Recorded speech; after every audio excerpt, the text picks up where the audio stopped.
Welcome to the Take the North podcast. I'm David Haugh from the Mully and Haugh Show. Dan Wiederer from the Chicago Tribune covering the Bears back from Houston. First time we have talked since that game on Sunday night. The Bears 19-13 losers to the Houston Texans.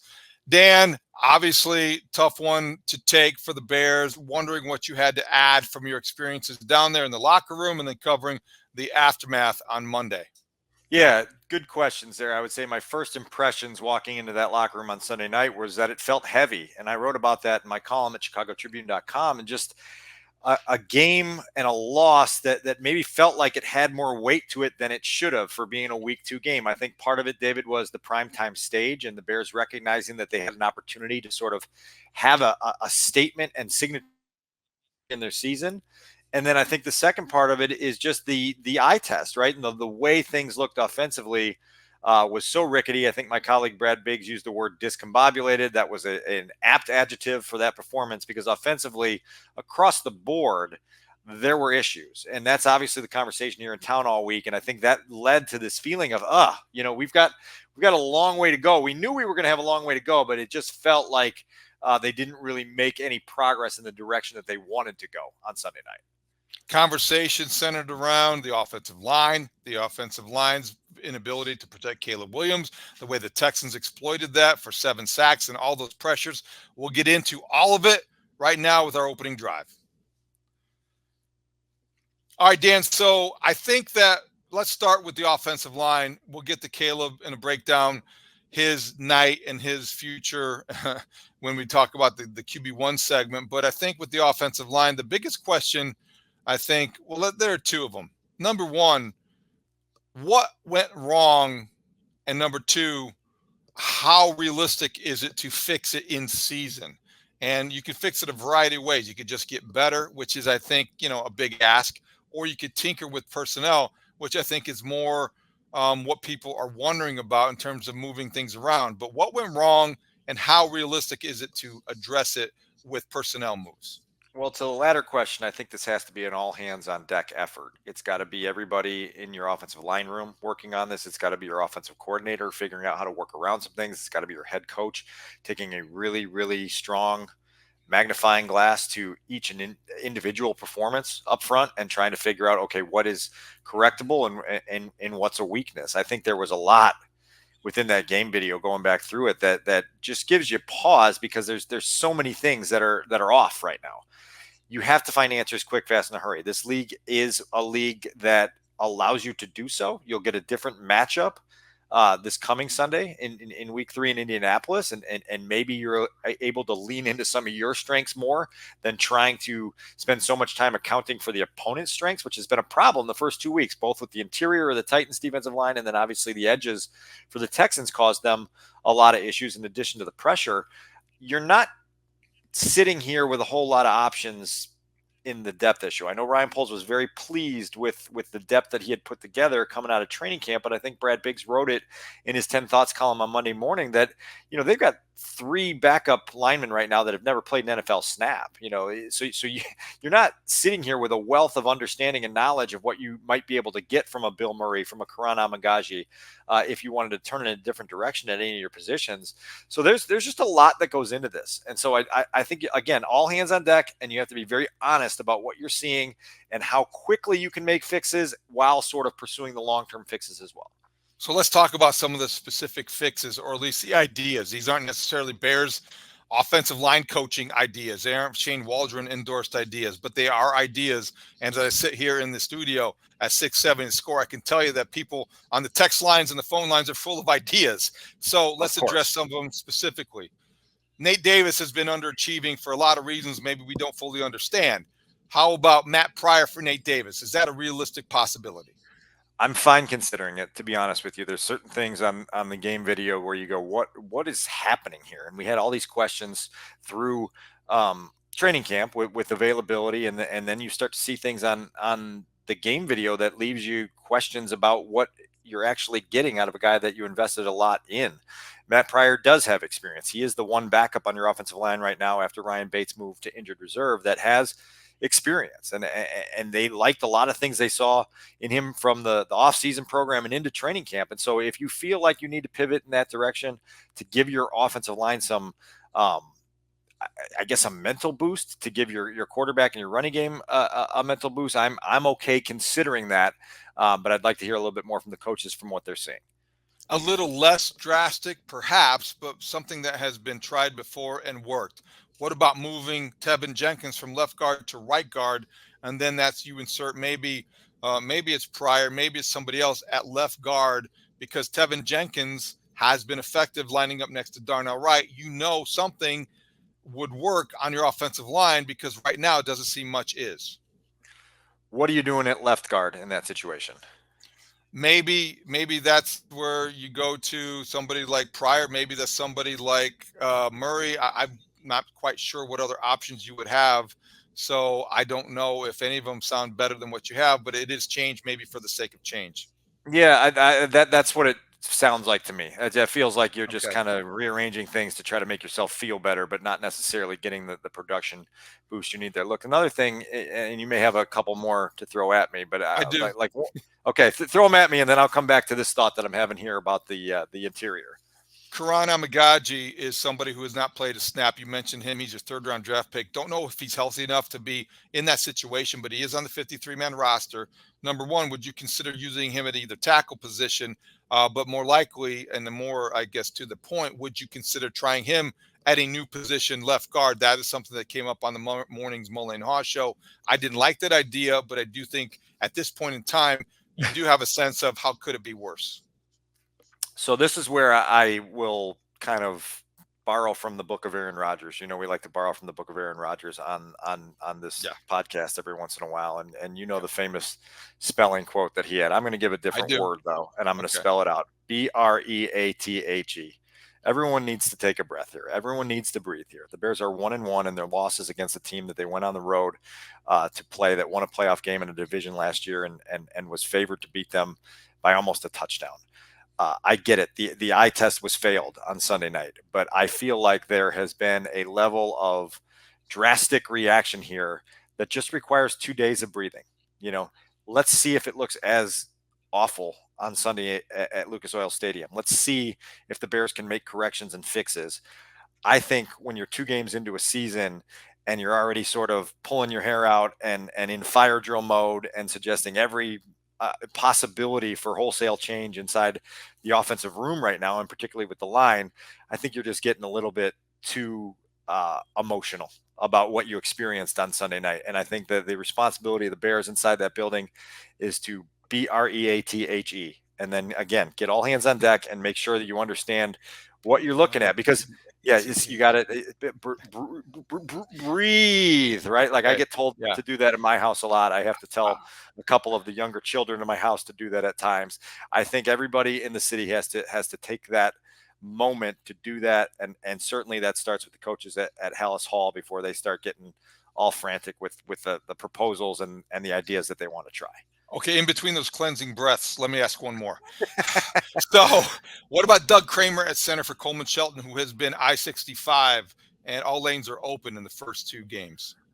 I've had real issues watching some of his miscues on film. When he's right, he's okay.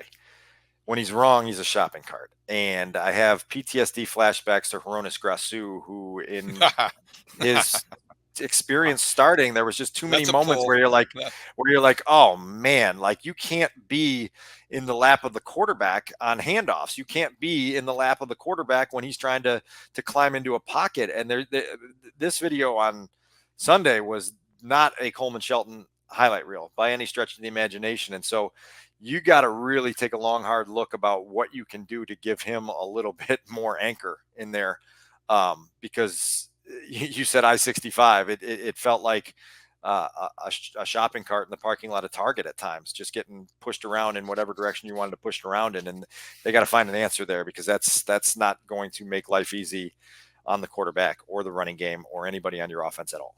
So let's move away from personnel experiments and back to the schematic design and the way the coaching can change this or maybe improve this. I do agree with you. And I said on Tuesday morning on the Mully and Haugh show that maybe everyone does need to avoid this overreaction, I guess the want to fix everything immediately, and realize that the Texans may be the toughest game on the Bears schedule. And they might be a team that you look at as an AFC championship game, and you're going to look at that and say, oh, I remember when they did to Caleb Williams what they're doing to Patrick Mahomes. And so that's not an excuse. That's just could be the reality.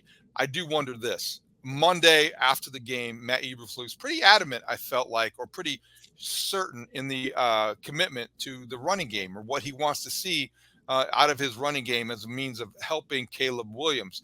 Do you think that Shane Waldron either shares that philosophy or will be persuaded to share that philosophy by the time he talks to the media on Thursday? I don't think it matters whether he shares it or will be persuaded to. I think he will be on that road by the time they get into their first practice on Wednesday. You have to find a way to get this running game enlivened. It's been a mess through the first 2 weeks of the season, and it's creating situations where now you just don't have anything to lean on. You don't have anything that the opponent fears, and at that point, your play action game is moot, right? Like nobody is respecting it because they don't have to load up the box to make things happen.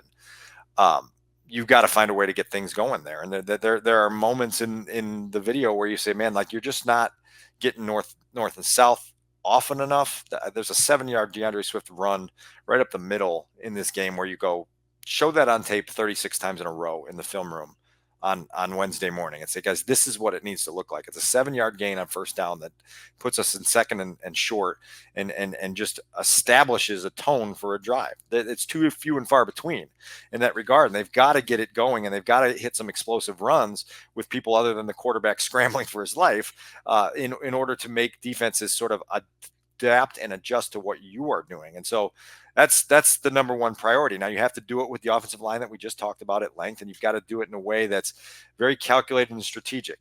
Listen, we're going to talk a lot more about this in our game preview pod later in the week. You're going to play an opponent on Sunday in Indianapolis that should give you every opportunity to feel that breath that I just asked you to take, that cleansing sense of, okay, we can run the football. And when we do run the football, now we become a little bit more multiple. And now we have opportunity to run play action. And now the quarterback doesn't feel like everything is on his shoulders. And so figure that out. Quick, fast, and hurry. Find a way to establish the run in the first quarter in Indianapolis, and hopefully everything follows behind it. Last thing before we get to our QB1 segment, curious what you thought of Cole Kmet on Monday, talking about everyone's role in pass protection. And it takes a village to protect the quarterback, apparently. He talked about receivers even maybe not running the same routes. Was Cole Kmet pointing the finger at anybody specifically, or generally, what did you think of what he had to say in explaining the quarterback protection issues? Yeah, I mean, I think he was saying what Brad Biggs said in one long word, discombobulated. That's what you saw from the Bears offense. And you have to understand that there's a lot that folds into some of this. Like there's a couple instances here where Caleb's looking downfield, there's a blitz coming, and it doesn't appear that there's any safety valve for him. You know, there's at least one instance in my notes here where you go, God, and, you know, there's other instances where, you know, Cole, he missed a couple blocks on Sunday that he normally makes. You know how high on Cole Kmet we've been on the Take the North podcast since our launch a couple years ago, and it wasn't his finest hour on Sunday evening. So I think he probably feels some collective responsibility to help out in that regard. Second to last drive of the game, they also had a tight end screen set up for Cole, and he couldn't get unvelcroed from Danielle Hunter on the play, and all of a sudden Caleb's looking right and DeAndre Carter's pass blocking, and you've got two offensive linemen out in front, and Cole's stuck to Danielle Hunter, and guess what? It results in, I think that was the last sack of Caleb's night. He tried to squirm out of it and ran toward the line of scrimmage and got stopped for a loss of 0. But there's things like that, right? Like that's not a pass protection issue. That's a tight end screen issue, and you ultimately couldn't get unvelcroed there. And so all of these things add up over time, and the lack of execution in that game was probably the most jarring. This is my last observation in that regard, because I feel like you were watching a football team that, number one, doesn't know its identity yet for certain, and number two, maybe had too much on its plate. You know, like is there too much volume right now for this group, and are they discombobulated because they are trying to handle all that volume? And that's my knee-jerk reaction, is that it just felt like an offense that was trying to do so much that none of it was being done very well. If you can get unvelcroed by a Tribune copy editor, boy, things really have changed there. Is that not a word? Can we I not know get that in? exactly what you mean, but there's no way I would ever be able to use that in a sentence. But yeah, I doubt that you have ever written that in a story. Go like watch that play, and you go find me the synonym that I could Okay. pull out of my Microsoft Word file. Which, by the I way, like it. I can't use Microsoft Word anymore because we don't pay for that at the Tribune anymore. So I can't use a thesaurus when I'm in my my WordPad. I've got to go to Google. It takes a few extra minutes. So sometimes unvelcro just is what winds up on the page. I think we should do a different separate pod on newspapers. Okay. That'd be the next, that'd be really quite a podcast. All Probably right. need to steer around that for a couple of weeks. Let's let's take a closer look at Caleb Williams Day in our QB1 segment. All right, so we have the categories. Caleb Williams, 23 of 37, 174 yards, 7 sacks, long of 27, passer rating 51.0. Those are all the pertinent numbers. We'll get into that later. Defining moment, Dan. What was his defining moment to you? The defining moments in the NFL are when you have the football in your hand with a chance to win a game. And as bad as the Bears offense played, they got the ball back with a minute 37 with a touchdown to win the football. Started that possession, David, completion of his career to 27-yarder to Roma Dunze to get you going. You're at mid, essentially, and you've got an opportunity to put your fingerprints all over that football game with a game-winning drive. And after the 27-yarder to Roma Dunze, you had an incomplete pass to Gerald Everett.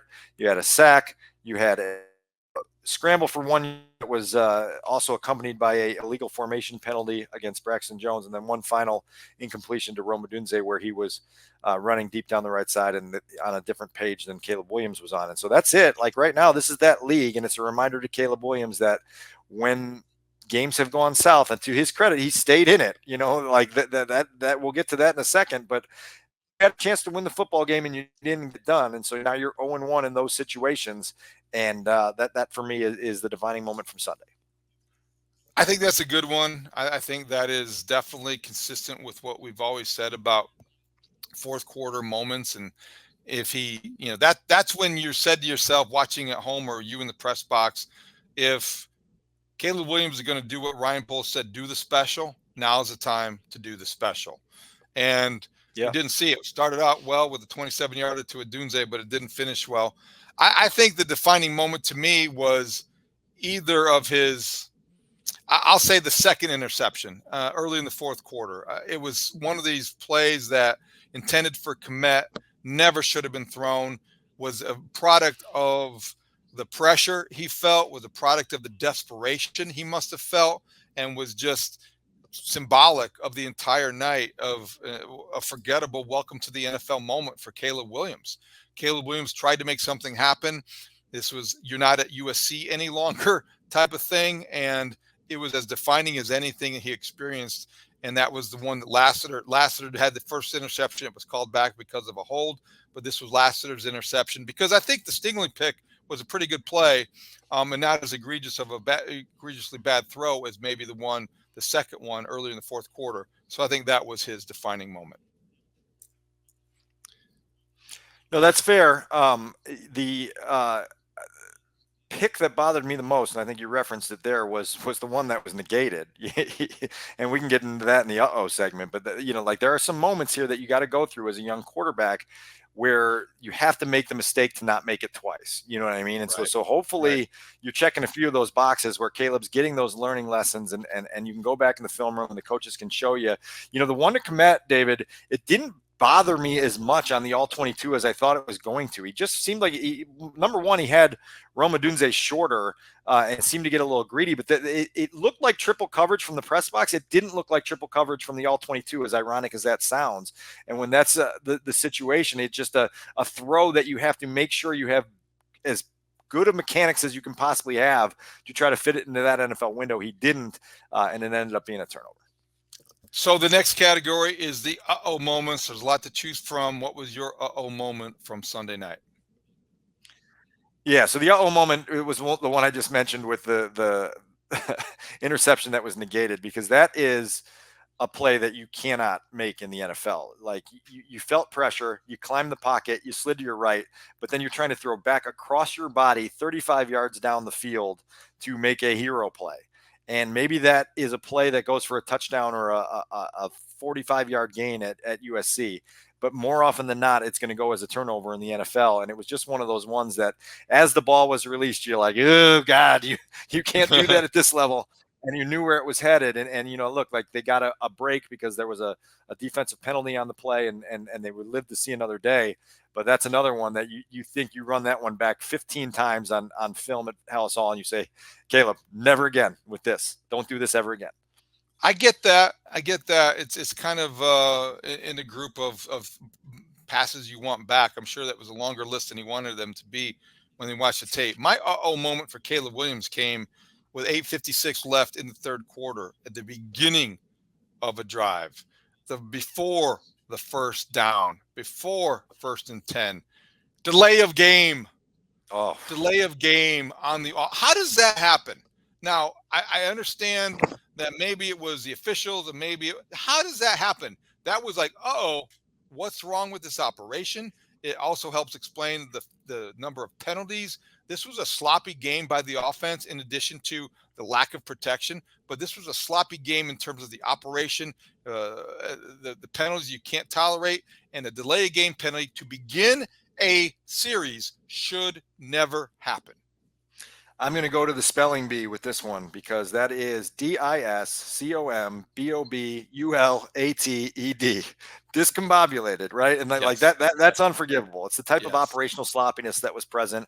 It's why you feel that pit in your stomach coming out of a game like that, because you go, look, like we just came out of a TV timeout and we took a delay a game, like unforgivable, right? And it's one of those. I haven't finished my emoji gradings that I'll throw on Twitter later on Tuesday afternoon, but that's definitely one that I start as a green face near puke emoji for that play because that can't happen.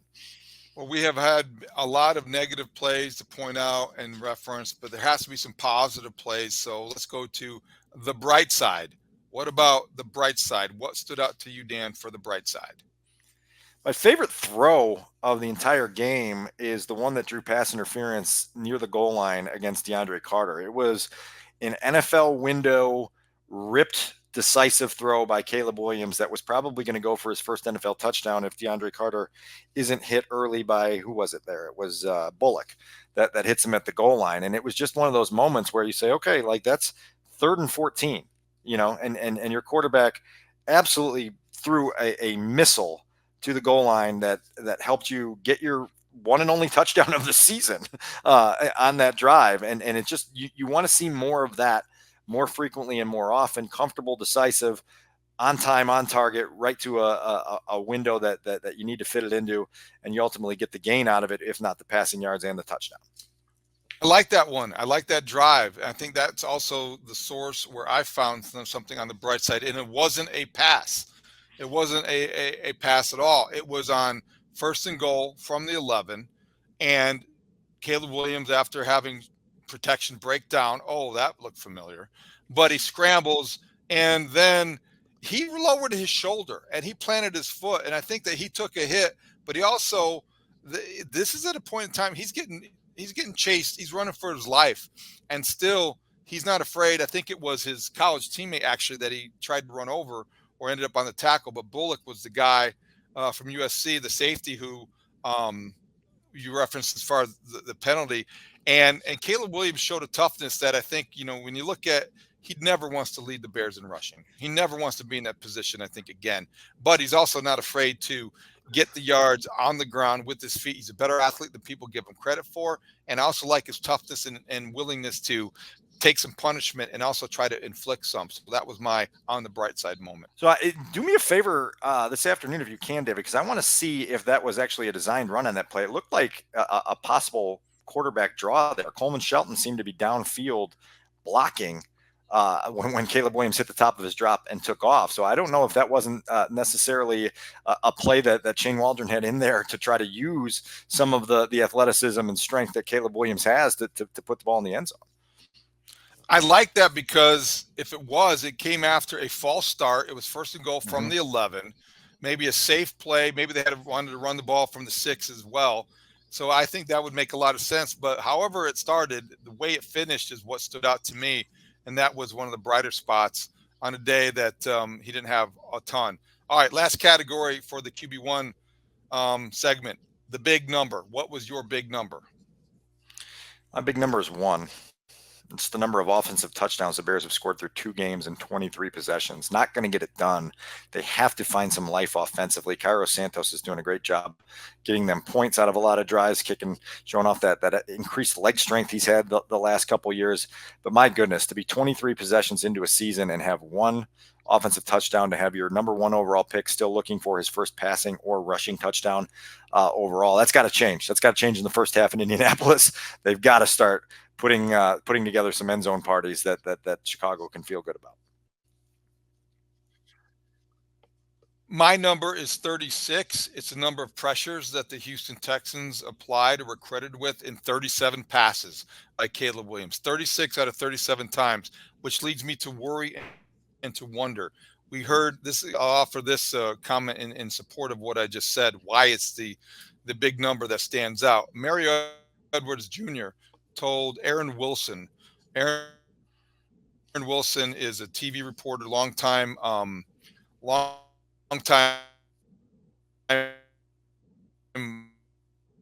former print reporter down in Houston. He covers the Texans, and now he works for KPRC2 in Houston. Mario Edwards was quoted as saying this to Aaron Wilson, quote, "Definitely, once I started seeing guys put hits on him, he was slow getting back to the huddle. We covered him up, and I knew that's what we had to do. Panic is not sort of back. So that is a problem. That's one of those better, but that's a problem if it persists, and it can't persist. 36 pressures, that can't happen against the Colts." Let me ask you this, despite those quotes from former Bear Mario Edwards, did you sense panic in Caleb Williams? Because one of the things that I came away impressed by that entire game film was, despite how much pressure he faced, despite how often he got hit and battered in that game, he did not seem to be overly frazzled by it. And I thought I walked away from that game feeling encouraged that with as poorly as things were going, that I didn't sense some of that in him at all. We'll see if it compounds in the weeks ahead if it continues. But what did you see? Not in the pocket, but the throws that we referenced, the interceptions, the deep balls that he was trying to force into triple coverage, and that's a panic move. The throwing before, when you see the replay, the all 22, I think, when he threw to Komet, especially the one that stands out in my head, before there was any reason to believe he'd be open. And I think that there was a panic instinct to do that. You got to make something happen. You got to make something happen. You want to avoid that. You want to be confident that you're throwing, and you want to have a little bit more certainty with the approach. So not as much as Mario Edwards Jr. would have implied, but enough to make you wonder and hope that it doesn't become a trend. Worth keeping an eye on for sure. And look, like the two like landmines that you want a young quarterback to avoid feeling is that urgency to press. There's a difference between being urgent and then the one that makes you press, and then the other one is just feeling jittery. And once you start taking your eyes,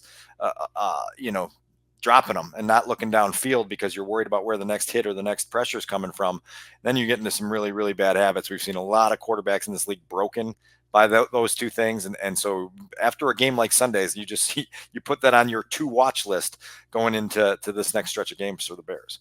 All right, let's wrap things up with our 2-minute drill. The 2-minute drill. The 2-minute drill. Dan Keenan Allen, I wonder if this is going to be something that lingers. He's 32. Plantar fasciitis has been mentioned. I know it manifests itself. It shows with the heel pain. According to Matt Eberflus, it was a cleat issue. Now it's become something a little bit more serious. I wonder, how will it linger? What do they do without him? The two injuries that have bothered me for the last month have been Keenan Allen and Ryan Bates, because we haven't been able to get clarity from the people at Haugh about what's going on. And the more you try to sort of obstruct the details of injury, the more it leads people on the outside to believe that it's more serious. So that's one missed game for Keenan Allen. Let's hope it doesn't become 2, 3, 4, 5. And if this is something that's going to linger all year, well, now you've got something else you have to troubleshoot as an offense. My level of anxiety with that one in particular, and again, this comes back to now I need to see Keenan Allen on a practice field and playing in a football game for 3 consecutive weeks before I go, yep, nothing to see here anymore. Roma Dunze owned running the wrong route after the game, the miscommunication between quarterback and receiver. You understand, but will it persist? What did you make of the frustration level of the wide receivers? We saw a little bit from DJ Moore as well. He said on the Mully and Haugh show the next morning, it was nothing to see here. But what do you make of it? This goes back to the thought that I have of guys just trying to do too much in regards to just like maybe having too much in their head and not being able to think fast and think freely and think clearly. It just feels like that's been a product of this offense through 2 weeks. We'll see where it goes. Disappointed that Rome Odunze didn't come down with that jump ball in the end zone. Really nice touch throw from Caleb Williams there to a guy who has a track record of catching balls that are contested a little bit. He's got to come down with that. I'll also give him a ton of credit for playing in that football game Sunday. A week ago at this time, we were talking about MRI results and whether Rome Odunze was going to be out for the next month. And he got himself back in shape to play a primetime football game on Sunday night, an absolute example of his toughness and some of the reasons the Bears fell in love with him during the pre-draft process. Not to be overlooked, the defensive tackles, I thought, played very well at times. Andrew Billings, he obviously forced a fumble. That's in the books. Javon Dexter, I think, is a guy that also had a pretty strong game. I think he was credited with a sack. So those two guys in the middle are coming through for the Bears on that defense. The Billings takeaway, David, had the potential to be legendary in that moment. I mean, the Texans are on the doorstep of absolutely driving the nail into the coffin there. Even with a field goal, the Bears, who have scored 1 touchdown all season, are not going to score 2 in the final 6 minutes of that game. And Andrew Billings, 311 pounds, deep into the fourth quarter of a night game in the Texas heat, finds a way to get the football out. And Kevin Byard finds a way to dig it out from the bottom of a pile. That's a moment that we're not going to talk about enough this week, but it's a moment that tells you how playoff ready this Chicago Bears defense is right now. Now they've got to get the offense to follow them. And we'd be remiss if we didn't mention the kicking game. Obviously, you look at, there were 6 field goals in that game. 5 of them long were range. 5 of them were for more than 50 yards, and the 6th one was 47 by Fairbairn. But Cairo Santos, Mr. Santos to Caleb Williams, 53 and a 54-yarder. That's automatic. And also for the second straight game, Torrey Taylor delivered 6 punts, 47.3 average, 45.5 net, 2 inside the 20. The Bears kicking game is strong, although I would say as strong as any, but you look around the league and the 50-yard field goal is back with a vengeance.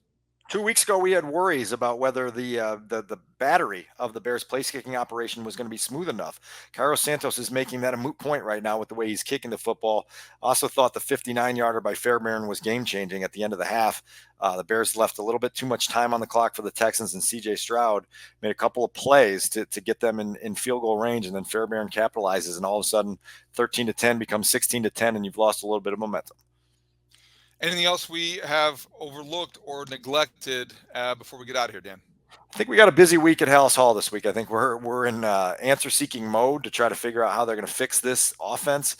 Very interested to see how all parties kind of respond to this moment. Are guys fleeing the locker room? Are the coaches taking accountability at the podium? How does Caleb Williams step up on that dais where he's been very impressive since April and respond after a couple days of an avalanche of criticism and negativity that has kind of swarmed around the city? It'd be really interesting to see how Wednesday, Thursday, Friday goes down inside the walls of 1920 Football Drive.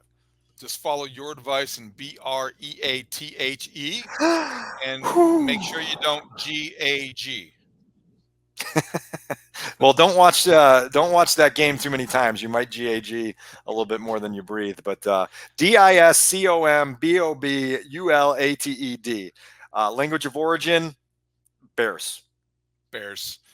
Way too much spelling on this episode. You can catch us on the free Odyssey app. You can watch us on 670 Scores YouTube page. We will be back later in the week with our predictions and the breakdown of Colts and Bears Sunday at Lucas Oil Stadium in Indianapolis. For Adam Sadzinski, our producer, and Dan Wiederer from the Chicago Tribune, I'm David Haugh from the Mully and Haugh Show. Thank you for watching and listening to the Take the North podcast.